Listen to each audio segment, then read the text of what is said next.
بسم اللہ الرحمن الرحیم اللہم صلی علی محمد النبی الامی وعلی آلہ وسلم تسلیما۔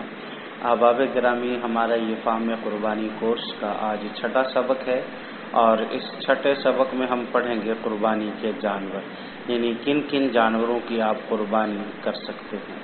دیکھیں، بھیڑ، بکری، گائے، بھینس اور اونٹ کی قربانی کر سکتے ہیں، یہ نر ہوں یا مادہ ہوں۔ نر کی بھی قربانی جائز ہے اور مادہ کی بھی قربانی، دونوں کی جائز ہے۔ البتہ افضل اگر مادہ ہے اور مادہ میں تندرست اور اچھی موٹی تازی ہے تو وہ زیادہ افضل ہے۔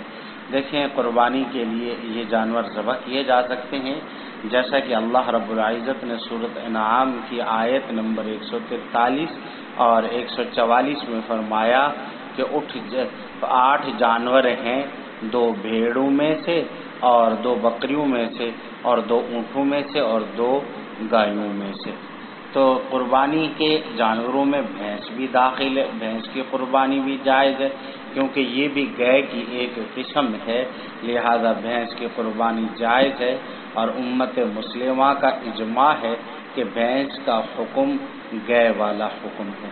حضرت امام حسن بصری رحمہ اللہ فرماتے ہیں کہ بھینس جو ہے یہ گائے کے درجہ میں ہے، اور امام سفیان ثوری مصنف عبد الرزاق میں فرماتے ہیں کہ بھینسوں کو گائے کے ساتھ شمار کیا جائے گا۔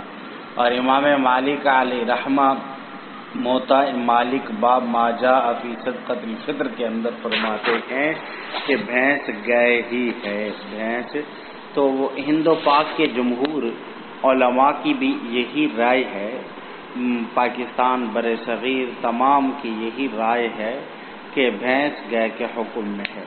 سعودی عرب کے مشہور عالم شیخ محمد بن عثمان نے بھی بھینس کو گائے کے حکم میں شامل کیا، اور بھینس عربوں میں نہیں پائی جاتی، اس لیے اس کا ذکر قرآن مجید میں وضاحت کے ساتھ نہیں ہے، کیونکہ عرب کے اندر نہیں تھی، بلکہ یہ 80 ہجری میں عرب کے اندر آئی تھی، اس وجہ سے اس کا ذکر قرآن و حدیث میں نہیں ملتا۔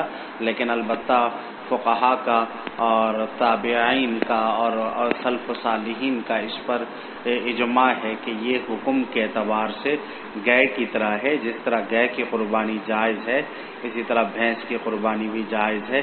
کیونکہ دیکھیں، جب بھینس نئی آئی تو اب اس کے اندر یہ ہوا کہ دیکھا گیا کہ بھئی یہ گائے کی طرح کھاتی ہے، گائے کی طرح اس کی شکل و صورت ہے، اور اس کے تھن بھی ویسے ہیں، دودھ بھی ویسا ملتا ہے۔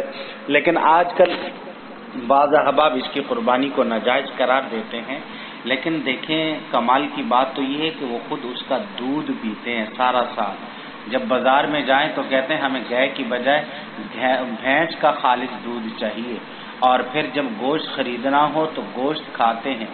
جب بات قربانی کی آتی تو وہاں اختلاف کرنا شروع کر دیتے ہیں، بھائی جب ایک جانور کا آپ دودھ بھی پی رہے ہیں، گوشت بھی کھا رہے ہیں، اور قربانی کے موقع تو میں اب وہ بھینس ناجائز ہو جاتی ہے، یہ شرعاً درست نہیں ہے، بلکہ بھینس کی بھی قربانی جائز ہے۔ وما علینا الا البلاغ۔